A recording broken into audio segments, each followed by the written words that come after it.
Hello there, my name is Patrick Bitature. An episode or two ago, we talked about how do we attract good human resource, human capital. Then how do we nurture it? How do we grow it? How do we feed it so that it is really good? And lastly, how do you retain it? Because when you train people and they're very good, the bigger companies want to take them. They're always scanning for talent. You look at how you recruit them. The first part is the recruitment. You need to be thorough in your recruitment processes. And many people recruit somebody just because they've got good grades or they can do a job well. But you've got to look at their attitude. How good are these people? What happens on a sunny day is not what's going to happen on a rainy day. How do they behave under pressure? When there's a panic or there's a fire, how do they respond to their colleagues? Do they watch out for them? Are they true leaders? If you do good recruitment, 90% of your problems or 85% of your problems are solved because you've done the right job. That's why the person who lets in the person, the resource, the human resource that you're attracting is key. Because you get it wrong there, you end up with a mediocre company. The more mediocre staff you bring in, the more mediocre the company will be. I use this word ruthlessly because you recruit mediocre people, you get a mediocre company. Why do I say so ruthlessly? Not with pride, but because when you look at football as a game, why do we look at the European football team? The teams that play there, we follow them very vigorously. We're avid supporters of one team or the other, whether it's a British one or a Spanish one or Italian one, the European League. People follow the players there. Why? Because they are so good at what they do. It's a team of 11, just like the team in Uganda. Not just Uganda, maybe in your local village there's a football team, but you don't follow them. Why? Because they are not the best human resource. You've got to attract the best, train them, nurture them, retain them. You pay a high price to take them from one club to another. Now that's the same in business. The same rules apply.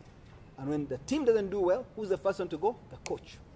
Whoever hired them, you made a mistake.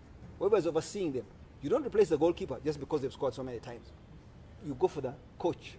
You go for the team manager. The owner makes that shot quickly because he needs a team that delivers. Now you've got to look at business the same way as sports. These are super athletes. They are paid top price. They are expected to do wonders on the pitch. People like Messi, once he's got a ball and he's near the goalkeeper is in trouble. There's no goalkeeper that will be able to stop him. That's why you have all these people in defense to try and get him before he's left with the goalkeeper. Because that ball will go anywhere and will be inside, behind, he knows it's in the net. So you've got to be very careful. Henry, Ronaldo, dangerous people, completely lethal once they're left at the front line with the ball.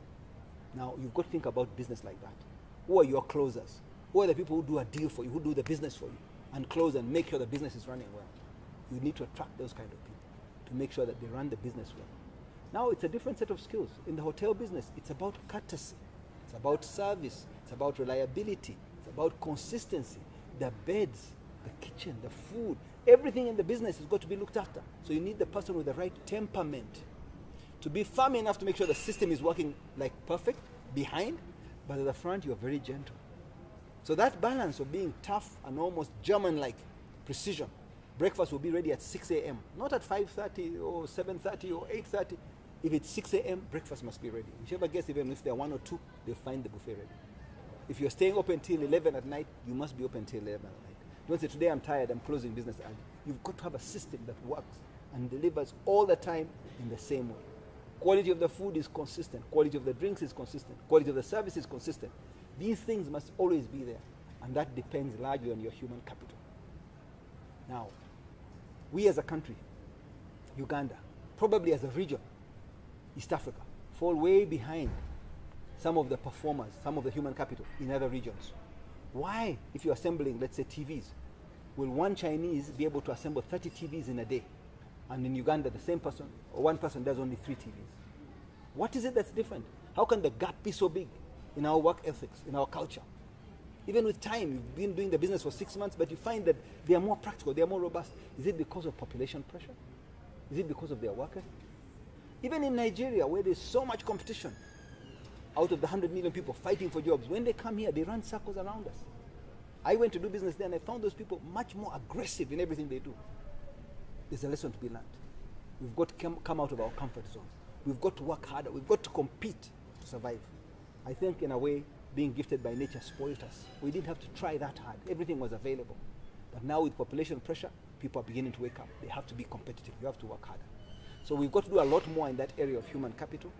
We've got to attract the right people and make sure they have the right attitude. Attitude is key. Thank you very much. If you have not subscribed, please subscribe, share this video, and let the young people of the region, not just Uganda, know what you have learned today. I hope it has been useful. Thank you very much.